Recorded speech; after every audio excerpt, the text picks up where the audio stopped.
Hello everyone, welcome to GDC nursing YouTube classes. जैसा कि senate exam तो हमारा ओवर हो चुका है और हम लोग इस समय क्या कर रहे हैं, एकदम रिलैक्स और चिल कर रहे हैं। बट स्टिल जीडीसी टीम आप लोगों के लिए कांस्टेंट वर्क कर रही है और उसी के लिए आज कुछ मेमोरी बेस्ड क्वेश्चन हम यहाँ डिस्कस करेंगे आप लोगों के साथ, ये देखने के लिए कि हमारी प्रिपरेशन कितनी अच्छी थी और हमारा एग्ज़ाम कितना अच्छा गया है। Cross your finger. और मेरी उम्मीद है कि आप सभी ने राइट आंसर ही टिक किए होंगे। इक्का दुक्का गलत हो भी गया होगा तो डोंट बी पैनिक, कोई बात नहीं, घबराने की कोई दिक्कत नहीं है, सही गलत हर जगह चलता है। बट आज इस वीडियो के थ्रू हम ये देखेंगे कि कितने % हमारे क्वेश्चन सही हुए हैं रिलेटेड टू बायोलॉजी। कुछ मेमोरी बेस्ड क्वेश्चन है यहाँ पे जिसको हम लोग आज डिस्कस करते हैं और आप भी इसका आंसर ज़रूर बताइएगा कि आपका आंसर हमारे साथ सही था या फिर नहीं था। या अगर गलत भी हुआ है तो उसके पीछे रीज़न क्या था, किस मेंटालिटी से और किस कॉन्सेप्ट की वजह से आपने उस ऑप्शन को सिलेक्ट किया था जो कि उसका आंसर एक्चुअली में नहीं था।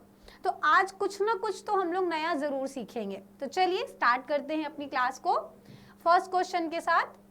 जो भी फर्स्ट क्वेश्चन है यहाँ पर हमारा, पुष्प में पराग तंतु की क्या भूमिका होती है। भूमिका दैट मीन्स क्या रोल होता है। What is the function of pollen tube in flower. अब पॉलन ट्यूब क्या होती है, पॉलन ट्यूब है दैट मीन्स जैसे कि एक नली है, उसमें कोई भी फ्लावर है, फ्लावर में अगर जैसे कि पॉलिनेशन हो रहा है तो पॉलिनेशन कैसे हो रहा है, सेल्फ पॉलिनेशन है या फिर कहीं अदर से पॉलिनेशन हुआ है, जो भी हमारे पार्टिकल्स हैं वो किस तरह से आए हैं। तो फ्लावर में जो हमारा स्टिग्मा और स्टेराइल दो फंक्शन पार्ट होते हैं, मेल फीमेल गैमेट और मेल गैमेट। तो उन दोनों में से जब पॉलन मेल गैमेट से होते हुए फीमेल तक पहुंचता है तो उसका काम किस तरह से, किस प्रोसेस के थ्रू होता है। बहुत सारे ऑप्शन तो यहाँ हमारे पास अवेलेबल नहीं है, बट जो करेक्ट आंसर है इसका आप भी बताइएगा कि आपने इसी ऑप्शन को सेलेक्ट किया था हमारे साथ, तो बिल्कुल कमेंट में यस करिएगा। इसका ऑप्शन है हमारा, pollen tube help transfer male gamete to female to the ovary. That means जो हमारा पॉलन ट्यूब है, पॉलन ट्यूब का फंक्शन क्या है यहाँ पर, जो हमारा ये पॉलन ट्यूब है, ये ट्यूब क्या कर रही है, हमारा ट्रांसफ़र कर रही है, क्या इस चीज़ को ट्रांसफ़र कर रही है, मेल गैमेट्स को ट्रांसफ़र कर रही है फीमेल में। दैट मीन्स अगर यहाँ पे सिर्फ एक खुद का फ्लावर है, सिंगल कंप्लीट फ्लावर है, तो वहाँ से जब ट्रांसफ़र हो रहे हैं स्टिग्मा हमारे जो भी पॉलेंस हैं, तो फीमेल की ओवरी तक जाने में जो भी हेल्पफुल हो रही है वो मदद किसकी वजह से हो रही है, पॉलन ट्यूब की वजह से हो रही है। तो आपने भी यही ऑप्शन सेलेक्ट किया था ना। जल्दी से ऑप्शन बताइए, जल्दी से कमेंट में बताइए कि यस मैम हमने इसी ऑप्शन को सेलेक्ट किया था। बिल्कुल सही, हमने इसी ऑप्शन पे गए थे और पहला क्वेश्चन हमारा एकदम सही है। बेफिक्र होकर आंसर कीजिए, गलत भी हो जाएगा तो हम आपका कॉन्सेप्ट यहाँ सही करेंगे कि अदर ऑप्शन क्यों नहीं है। चलिए नेक्स्ट क्वेश्चन की तरफ बढ़ते हैं। What is mitochondria commonly known as. Mitochondria को सामान्यतः क्या कहा जाता है। अब मुझे ज़रूरत नहीं है कि मैं इसका भी ऑप्शन आपके सामने स्क्रीन में लाऊं, तो सभी ने इसका ऑप्शन क्या सेलेक्ट किया था, पावर हाउस ऑफ सेल किया था कि नहीं किया था, बिल्कुल किया था।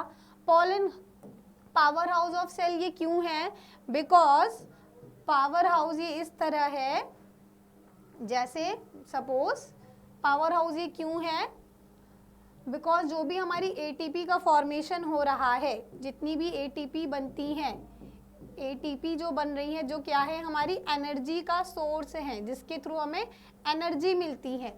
और ये एनर्जी कहाँ से बनती है, ये एनर्जी बनती है हमारे सेल के अंदर जो न्यूक्लियस है, उसके अलावा जो माइटोकॉन्ड्रिया है, उस माइटोकॉन्ड्रिया के अंदर एटीपी का प्रोडक्शन सबसे ज़्यादा होता है, जो एटीपी ट्रांसफ़र करता है अदर ऑर्गेनेल्स को और हमारी बॉडी के अदर ऑर्गन्स को, जिसके थ्रू हमें एनर्जी मिलती है। तो ये क्या है, एक तरह का पावर हाउस ऑफ सेल है।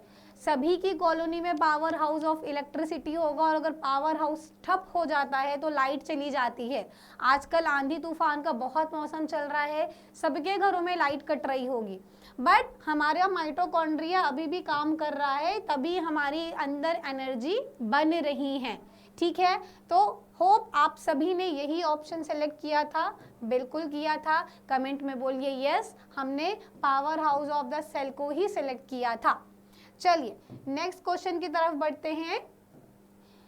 तीसरा क्वेश्चन है हमारा, कोशिका में जल का प्रमुख स्रोत क्या होता है? कोशिका में जल का प्रमुख स्रोत क्या होता है?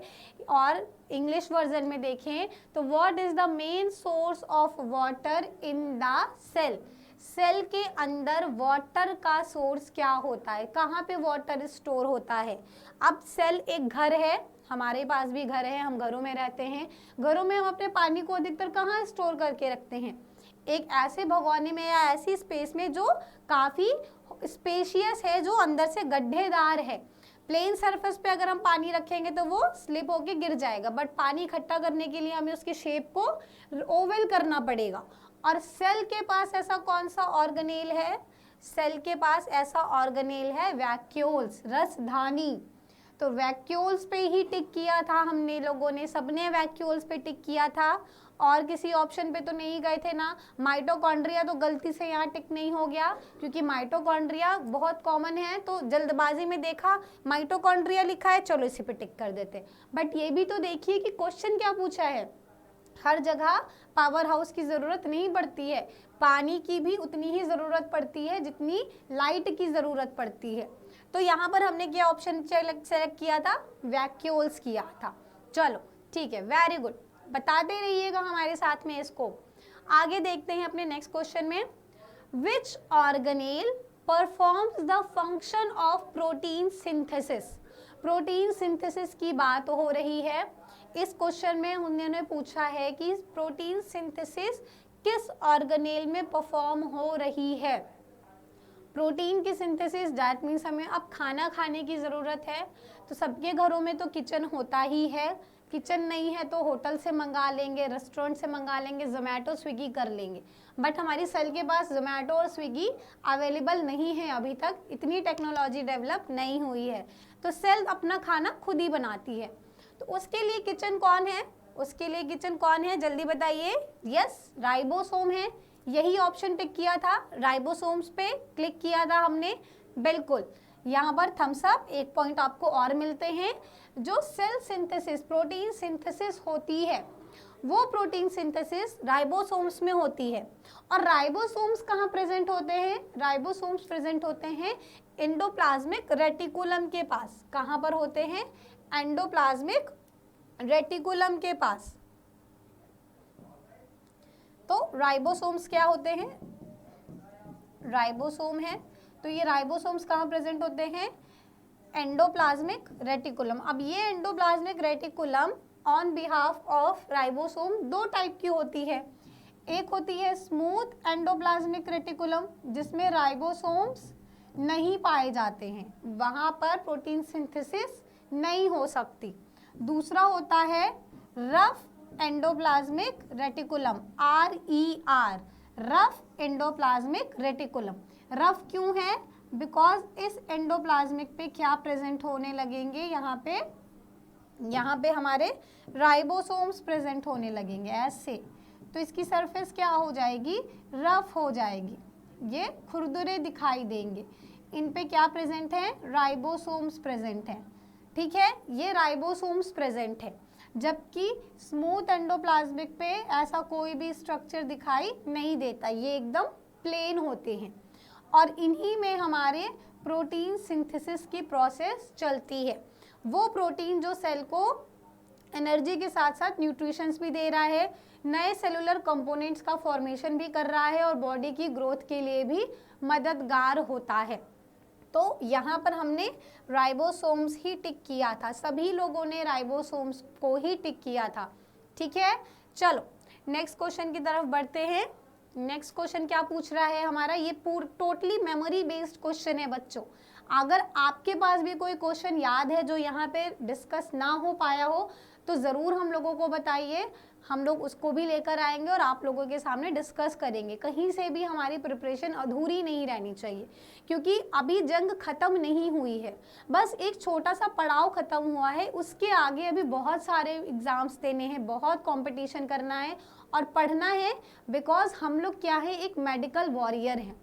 ह्यूमन हेल्थ के साथ हम लोग कोई भी समझौता नहीं कर सकते।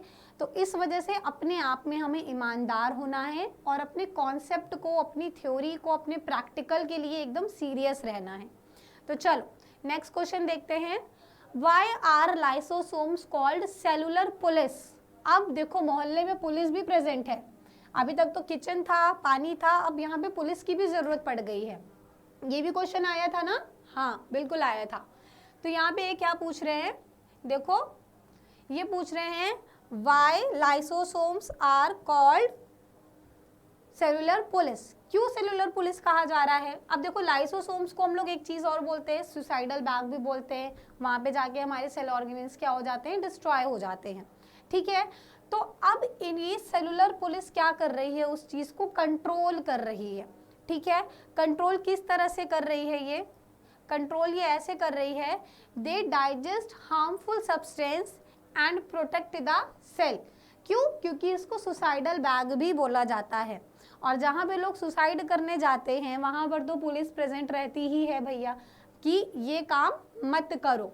तो पुलिस का काम एक साथ और भी है कि हमारे इन्वायरमेंट से जो भी लोग दूषित हैं, जो क्रिमिनल्स हैं, जो क्राइम कर रहे हैं, उनको वहाँ से हटा देना, रिमूव करना, कि एक हेल्दी सोसाइटी बन सके। तो उसी तरह सेलुलर पुलिस जो लाइसोसोम्स कहला रही है, वो क्या कर रही है, डाइजेस्ट कर रही है सारे के सारे हार्मफुल सब्सटेंस को, और उसके साथ प्रोटेक्ट कर रही है हमारे सेल को। जैसे कोई भी फॉरेन पार्टिकल्स आ जा रहा है, कोई भी पॉलन उड़ के हमारे शरीर के अंदर जा रहा है, सेल तक पहुंच जा रहा है, तो वहाँ अगर लाइसोसोम प्रेजेंट है तो वो उस पार्टिकल को कम्प्लीटली अपने अंदर इनगल्फ करके उसको डिस्ट्रॉय कर देगी, ख़त्म कर देगी। ठीक है, तो इससे क्या होगा, हमारे सेलुलर फंक्शन प्रॉपरली वैसे ही चलते रहेंगे जैसे वो पहले चल रहे थे, उनमें कोई भी ज़्यादा डिस्टर्बेंस नहीं होगा। अब डिस्टर्बेंस नहीं होगा तो कोई भी पैथोलॉजिकल कंडीशन राइज नहीं होगी, सिर्फ और सिर्फ फिजियोलॉजी उनकी कंटिन्यू चलती रहेगी। तो ये भी आपने ऑप्शन सेलेक्ट किया था? बिल्कुल किया था, मुझे उम्मीद है आप लोगों ने किया था। चलिए नेक्स्ट क्वेश्चन की तरफ चलते हैं। Why is chlorophyll essential for photosynthesis? अब फोटोसिंथेसिस के लिए क्लोरोफिल की ज़रूरत क्यों पड़ती है? तो ये तो आप लोगों को भी, हम सबको पता है भाई, क्लोरोफिल का कलर होता है ग्रीन। फोटोसिंथेसिस होती है जहाँ पे प्रकाश संश्लेषण, जहाँ पे फोटो के थ्रू, मतलब रोशनी के थ्रू, सूर्य की किरणों के थ्रू प्लांट अपना भोजन बनाते हैं। किचन भी यही है, पुलिस भी यही है, और वैक्यूल्स भी यही हैं। तो इनमें क्लोरोफिल की क्या ज़रूरत पड़ जाती है भाई? क्लोरोफिल की ज़रूरत पड़ जाती है, chlorophyll absorb sunlight for photosynthesis, क्योंकि ये ग्रीन कलर के होते हैं, इनकी वेवलेंथ बहुत अच्छी होती है। उस वेवलेंथ पे ये अपनी जो सूर्य से किरणें आ रही हैं, इनके लिए तो बहुत ही मुलायम और सॉफ्ट होती हैं, बहुत प्यारी होती हैं। जैसे कि सूरजमुखी, जिधर जिधर सूर्य घूमता है वो उधर ही उधर टर्न हो जाता है। तो प्लांट्स के लिए भी जितनी भी ग्रीन लीव्स होती हैं, वो सभी सूर्य की किरणों से बहुत ही ज़्यादा लगाव रखती हैं, उनके लिए वो फिलिक होती हैं। और उस क्लोरोफिल का काम होता है, जितनी भी सनलाइट उस पत्ती पे पड़ रही है, तो नंबर्स ऑफ क्लोरोफिल्स उसमें जितने भी प्रेजेंट होंगे, सब उस सूर्य की किरणों को क्या कर लेंगे, एब्जॉर्ब कर लेंगे। और एब्जॉर्ब करने के बाद ही वो फोटोसिंथेसिस की प्रोसेस को स्टार्ट करेंगे, जिसकी वजह से प्लांट अपने आप को ग्रोथ कर सकता है, अपने आप को हेल्दी बना सकता है, साथ ही साथ अपने अंदर एसेंशियल और अच्छी चीज़ों से भरपूर हो सकता है। उसके जो कॉन्स्टिट्यूएंट होंगे, तत्व होंगे, वो बहुत ही हेल्पफुल और मेडिकली बहुत ही यूज़फुल होंगे, मेडिसिनली एक्टिव प्लांट होंगे वो, जो सूर्य की किरणों में रहते हैं। ठीक है, तो यहाँ से देखिए एक चीज़ और समझ में आ रही है, धूप सबको पसंद नहीं होती, बट जो प्लांट्स हमारे धूप में रहते हैं, ज़्यादा से ज़्यादा किरणों को अब्जॉर्ब करते हैं, बहुत ही ज़्यादा मेहनत कर रहे हैं। जितनी ज़्यादा ये मेहनत कर रहे हैं, जितना ये सेक्रीफाइस कर रहे हैं, उतना ही ज़्यादा इनके अंदर ग्रोथ हो रहा है, उतने ही ज़्यादा ये डेवलप हो रहे हैं, और उतना ही ये मेडिकली फिट हो रहे हैं, दैट मीन्स इनके अंदर वेराइटी ऑफ मेडिसिन प्रेजेंट होती हैं। हर्बल मेडिसिन इन्हीं प्लांट से मिलती हैं। तो क्यों मिल रही है? क्योंकि वो बहुत ही ज़्यादा मेहनत कर रहे हैं, धूप में खड़े रह रहे हैं, ठीक है, उनको शेड से मतलब नहीं है, उनको सजावट से मतलब नहीं है। तो ये एक हम लोगों के लिए सोचने और देखने वाली बात है कि हमें भी अपने आप को प्लांट जैसा बनाना है, धूप की किरणों से भागना नहीं है, अपने आप को कंफर्ट जोन में नहीं लाना है। कंफर्ट जोन में जो भी चीज़ें आती हैं वो सिर्फ घर के अंदर डेकोरेटिव रह जाती हैं, ठीक है। हमें डेकोरेटिव नहीं बनना है, हमें क्या बनना है? वॉरियर बनना है, हेल्थ के लिए, नेशन के लिए सर्व करना है अपने आप को। तो मेहनत तगड़ी होनी चाहिए, स्ट्रांग होनी चाहिए। चलो नेक्स्ट क्वेश्चन देखते हैं क्या है।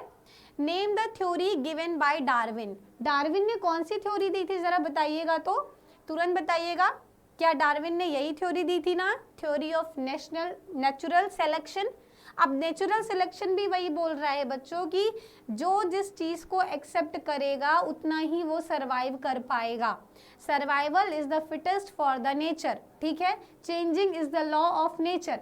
दैट मीन्स जितना हम नेचर को तरफ चेंज होते जाएंगे उतना ही हमारे लिए जीने में आसानी होगी, हम अपने आप को उतने ही अच्छे से सरवाइव कर सकते हैं, हमें कोई भी दिक्कत परेशानी नहीं होगी। तो इन सारे माहौलों में एडजस्ट होना चाहिए। ज़रूरी नहीं है कि जब एसी चलेगा तभी हम पढ़ेंगे, वाईफाई रहेगा तभी हम मोबाइल से नोट्स बनाएंगे। हर तरह से हमारे पास साधन अवेलेबल हैं, हर तरह की चीज़ें हमारे पास अवेलेबल हैं, उन सभी को अपना सोर्स बनाते हुए अपने आप को नेचुरल सिलेक्शन में ढालना है, तभी हम सीनेट के सिलेक्शन लिस्ट में आ पाएंगे। और सिर्फ सीनेट ही नहीं क्रॉस करना है, हमें नर्सिंग ऑफिसर तक का सपना देखना है, बड़े इरादों के साथ हमें तैयारी करनी है। तो नेचुरल सिलेक्शन किसने दिया था? ये हमारे डार्विन ने दिया था, डार्विन जी ने दिया था, ठीक है। चलो नेक्स्ट क्वेश्चन क्या है देखते हैं। How do antibiotics factor affect asexual reproduction. निर्जीव कारक पदार्थ जनन को कैसे प्रभावित करते हैं, किस तरह से वो अपने आप को हैम्पर्ड कर सकते हैं। तो यहाँ पर देखिए टेम्परेचर, वाटर, लाइट, बेसिकली ये तीन चीज़ें हैं यहाँ पे, टेम्परेचर है, वाटर है एंड लाइट है। ये सारी चीज़ें अफेक्ट करती हैं रेट ऑफ एसेक्सुअल रिप्रोडक्शन को। बिकॉज कोई भी चीज़ अगर डेवलप हो रही है ना, कॉन्स्टेंटली ग्रोथ कर रही है, तो उसको अपने सर्वाइवल के लिए कुछ चीज़ों की ज़रूरत पड़ेगी ही पड़ेगी, जिनमें से टेम्परेचर, वाटर एंड लाइट, ये तीन चीज़ें क्या हैं? एकदम कॉमन है, एकदम मेन है। इन तीनों के बिना हमारा काम नहीं चलेगा। उसी तरह हमारे लिए भी कुछ रोटी, कपड़ा और मकान, तीन ही चीज़ें चाहिए होती हैं हमारे सर्वाइवल के लिए। तो इसमें क्या है? टेम्परेचर, वाटर और लाइट, TWL, ये चीज़ें हमारे एसेक्सुअल प्लांट्स को अफेक्ट कर सकती हैं, रिप्रोडक्शन को इफेक्ट डाल सकती हैं, ठीक है। यही ऑप्शन था अवेलेबल वहाँ पे और इसको सेलेक्ट भी किया था हम लोगों ने, नहीं किया था कोई दूसरा किया था तो कमेंट में बताइए कि क्या सोचकर किया था या कौन सा ऑप्शन सेलेक्ट किया था। चलो नेक्स्ट क्वेश्चन की तरफ आते हैं। What is the chromosomes number in sclerenchyma. Sclerenchyma में क्रोमोसोम्स के नंबर कितने होते हैं। अब क्रोमोसोम की बात आ गई तो क्रोमोसोम्स क्या होते हैं? पहली बात, जेनेटिक मटेरियल में ट्रांसफ़र करते हैं, ये नंबर ऑफ पेयर्स में अवेलेबल होते हैं, 23 पेयर्स होते हैं, टोटल नंबर ऑफ 46 होते हैं। अब सिंगल स्क्लेरेनकाइमा में पूछा है, ये स्क्लेरेनकाइमा में कितने होंगे, कितने होंगे, क्या सिलेक्ट किया था जल्दी बताओ। डिप्लॉयड पे आंसर, डिप्लॉयड ऑप्शन था, बिल्कुल था। टिक किया था, हाँ किया था। डिप्लॉयड अगर नहीं था तो 2n तो लिखा होगा, 2n देख के इस पे स्क्लेरेनकाइमा पे दिया होगा। क्रोमोसोम्स नंबर कितने होते हैं? डिप्लॉयड होते हैं, दैट मीन्स 2n होते हैं। अगर 46 पे भी टिक किया है तो वो सही है हमारा, क्योंकि वो डिप्लॉयड है, डबल है, इवन नंबर में है, ठीक है। चलो नेक्स्ट है, which are the soft blood cell in blood. Blood में सॉफ्ट सेल कौन सी होती है? क्या ऑप्शन थे? RBC थी, WBC थी, प्लेटलेट था, वाइट और ये था, कॉमन थे या ऑल था? तो वाइट ब्लड सेल्स पे ही टिक किया होगा। वाइट ब्लड सेल्स जो होती हैं वो हमारी सॉफ्ट ब्लड सेल्स होती हैं, क्योंकि ये क्या करती हैं? रोग प्रतिरोध क्षमता को बढ़ाती हैं। लिम्फोसाइट्स होती हैं, कई टाइप की ग्रैनुलोसाइट्स, ए ग्रैनुलोसाइट्स होती हैं, ठीक है। ए ग्रैनुलोसाइट्स जो होती हैं उसमें न्यूक्लियस नहीं होता है। ग्रैनुलोसाइट्स जो होती हैं वो कई टाइप की होती हैं, मोनोफिल्स, लिम्फोसाइट्स, ये सारी चीज़ें होती हैं। तो WBC यहाँ पर हमारा करेक्ट ऑप्शन था। ओके, करेक्ट ऑप्शन है, जबकि हमने क्योंकि यही टिक किया है हमारी विश लिस्ट में, हमारे आंसर शीट में इसी आंसर पे टिक किया हुआ है। चलो आगे देखते हैं। What type of organ is the stem? Option है तना किस प्रकार का अंग है? किस प्रकार का अंग है तना? रूट है, वेजिटेटिव है, फ्रूट है, ए वेजिटेटिव है, क्या है? तो ये क्या है? वेजिटेटिव अंग है। That means vegetative organ. Vegetative organ पे ही गए थे, सभी लोग गए थे, बिल्कुल सही, जाना भी चाहिए। करेक्ट आंसर इसका यही है। चलो आगे देखते हैं। मानव शरीर में पाचन कहाँ होता है? कहाँ होता है? माउथ से स्टार्ट तो हो जाता है, बट मेनली कंप्लीट कहाँ होता है? स्टमक में होता है, स्मॉल इंटेस्टाइन में होता है, लार्ज इंटेस्टाइन या लीवर या पेनक्रियास? क्या ऑप्शन सेलेक्ट किया था? स्मॉल इंटेस्टाइन ऑप्शन था। अगर था तो सिलेक्ट किया था उसको, बिल्कुल। जो डाइजेशन होता है बेसिकली स्टार्ट तो वो हमारे बकल कैविटी से हो जाता है, स्टमक में भी कुछ रीजन में होता है, बट कंप्लीट डाइजेशन जो होता है वो हमारी स्मॉल इंटेस्टाइन में होता है। क्यों? क्योंकि स्मॉल इंटेस्टाइन में माइक्रोविलाइस प्रेजेंट होती हैं और ये विलाइस जल्दी से पार्टिकल्स को एब्जॉर्ब कर लेती हैं। अब जब हमारा फूड एब्जॉर्ब हो गया, अब वो डाइजेस्ट हो गया है, ठीक है, अब उसमें कुछ भी काम बाकी नहीं है। जबकि स्टमक में अगर कोई भी एब्जॉर्ब हो रहा है तो वो धीरे धीरे क्या करेगा? एब्जॉर्ब होगा। बट इंटेस्टाइन में लार्ज सरफेस एरिया है, हर तरह के पार्टिकल वहाँ पे एब्जॉर्ब हो सकते हैं। पीएच उसका थोड़ा सा बेसिक होता है या कम एसिडिक होता है, वहाँ पे चीज़ें आसानी से क्या होंगी? एब्जॉर्ब हो जाएंगी। उसके बाद उनमें क्या बचेगी? Process distribution. एब्जॉर्प्शन हमारा वहाँ पे क्या हो गया है? कंप्लीट। जहाँ कंप्लीट एब्जॉर्प्शन हो गया वहाँ पर हमारा डाइजेशन एकदम कंप्लीट हो गया है, फुल हो गया है। चलो आगे देखते हैं। What is the function of bile juice? Bile juice अभी लास्ट क्लास में ही हम लोगों ने इस बात पे डिस्कस किया था कि बाइल जूस का काम क्या होता है? क्या होता है? फैट का इमल्सिफिकेशन करना होता है, फैट का डाइजेशन करना होता है, बिल्कुल होता है। जहाँ बाइल का नाम आएगा वहाँ फैट का नाम आएगा। बाइल और फैट एक दूसरे के से बहुत ही ज़्यादा जय वीरू हैं। बाइल का जो नाता होता है, रिश्तेदार होता है, वो सिर्फ और सिर्फ फैट होता है। तो help in digestion of fat, यही ऑप्शन था और इसको टिक भी किया था। बाइल में हमें प्रोटीन, कार्बोहाइड्रेट, ग्लूकोज किसी से मतलब नहीं होना चाहिए। अगर बाइल का नाम है तो फैट का नाम आएगा, फैट का नाम है तो बाइल का नाम आएगा। दोनों टुगेदरनेस हैं, ठीक है, ऑलवेज बेटर टुगेदर हैं एक दूसरे के लिए।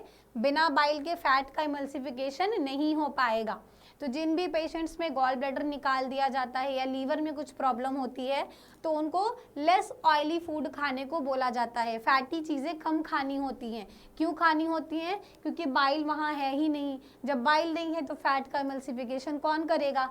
तो इस वजह से वो चीज़ें होती हैं जो बोला जाता है आप लोगों को, सभी लोगों को, कि कम ऑयली चीज़ें खाएँ, बहुत स्पाइसी चीज़ें ना खाएँ, तेल और वसा का जो भी खाना है वो कम लें। इसीलिए बोला गया है क्योंकि बाइल नहीं है वहाँ। अगर बाइल होता तो कोई दिक्कत नहीं होती। चलो आगे देखते हैं नेक्स्ट क्वेश्चन। एड्रेनलिन हार्मोन किस ग्रंथि से निकलता है? क्या ये भी डिस्कस करने वाली बात है कोई कि एड्रेनलिन कहाँ से निकलता है? ऑप्शन में दिया होगा, पिट्यूटरी ग्लैंड से निकलता है, थायराइड ग्लैंड से निकलता है, एड्रिनल ग्लैंड से निकलता है, हाइपोथैलेमस से निकलता है। तो कहाँ से निकलता है? कोई ज़रूरत है बताने की कि ये एड्रिनल ग्लैंड से निकलता है? एकदम नहीं। जो हमारी एड्रिनल ग्लैंड होती है ये just above the kidney present होती है। किडनी के बोथ साइड, किडनी में ऊपर की साइड एड्रिनल ग्लैंड होती हैं। इन्हीं ग्लैंड से हमारे मिनरलोकॉर्टिकॉइड्स और ग्लूकोकॉर्टिकॉइड्स हार्मोन रिलीज होते हैं। साथ ही साथ उन्हीं में हमारा एड्रेनलिन भी होता है। एड्रेनलिन एक तरह का मिनरलोकॉर्टिकॉइड्स हार्मोन होता है। वो हार्मोन क्या करता है? बॉडी में फाइट, फियर एंड फ्लाइट वाली कंडीशन को राइज करता है। साथ ही साथ हमारे ब्लड प्रेशर को भी मॉनिटर करता है, ब्लड वॉल्यूम को अप और डाउन करके। तो एड्रेनालिन कहाँ से सिक्रीट हो रहा है? एड्रिनल ग्लैंड से सिक्रीट हो रहा है। और एड्रिनल ग्लैंड कहाँ प्रेजेंट है? Just above the both side of kidney, kidney के जस्ट ऊपर प्रेजेंट है। ठीक, ये बात सही है और यही ऑप्शन सेलेक्ट किया था, बिल्कुल किया था। Excellent, very good. चलो आगे देखते हैं। What type of process is respiration? श्वसन क्रिया किस प्रकार की होती है?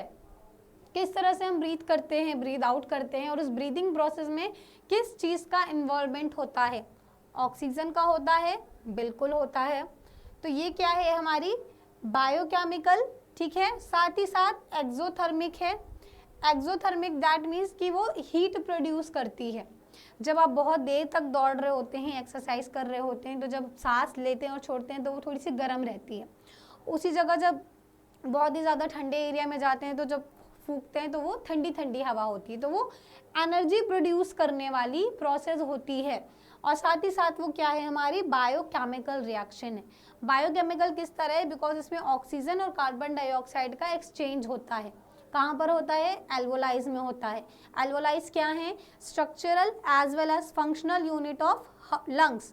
लंग्स किसका पार्ट है? रिस्पायरेटरी सिस्टम का पार्ट है। और कौन कौन से इसमें ऑर्गन आते हैं?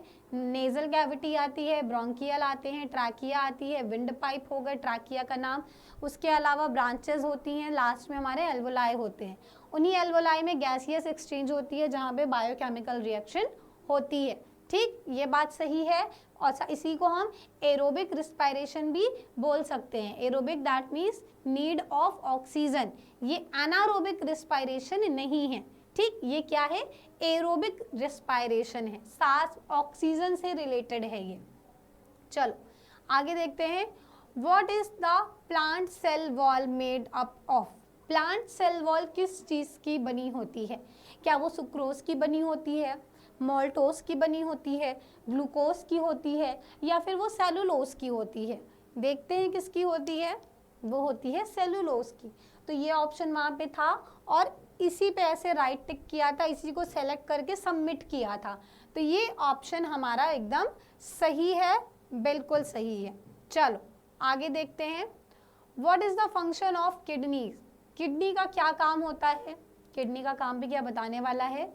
बिल्कुल नहीं है। फिल्ट्रेशन का काम होता है। किस चीज़ को फिल्टर करते हैं? ब्लड का फिल्ट्रेशन होता है, जिसमें जितनी भी इम्प्योरिटीज़, अननेसेसरी एलिमेंट्स होते हैं वो हमारी बॉडी से रिमूव हो जाते हैं। साथ ही साथ जब फिल्ट्रेशन कर रहा है तो जो वेस्ट मटेरियल है वो कहाँ जाता है? वो यूरिन का फॉर्मेशन करता है। तो यहाँ पर जो हमारा ऑप्शन था, क्या वो ये था? To remove waste from blood and form urine. अगर ये ऑप्शन पे वहाँ पे थे और इससे रिलेटेड मिलते जुलते ऑप्शन पे थे, यही सिलेक्ट किया था, तो बिल्कुल सही है। किडनी का फंक्शन होता है ब्लड को फिल्ट्रेट करना और साथ ही साथ यूरिन का प्रोडक्शन बनाना, और इसी प्रोसेस के थ्रू वो हमारे ब्लड के वॉल्यूम को भी मेंटेन रखता है। तो जो डायरेक्टली और इनडायरेक्टली हमारे ब्लड प्रेशर पे भी इफेक्ट डाल रहा है। तो किडनी का फंक्शन हमारे ब्लड प्रेशर को मेंटेन करना भी हुआ, क्योंकि अगर वॉल्यूम ज़्यादा यहाँ नहीं बना यूरिन का, तो वो वॉल्यूम कहाँ जाएगा? ब्लड में जाएगा। ब्लड में जाएगा तो वो ब्लड क्या होगा? प्रेशर बढ़ाएगा, फ्लो बढ़ेगा, वॉल्यूम बढ़ेगा, ब्लड प्रेशर बढ़ जाएगा। ठीक, साथ ही साथ किडनी से इरेथ्रोपोइटीन भी रिलीज होता है। वो क्या करता है? आरबीसी का फॉर्मेशन करता है बोन मैरो में। तो हमारे रेड ब्लड सेल्स का भी फॉर्मेशन कर रहा है वो।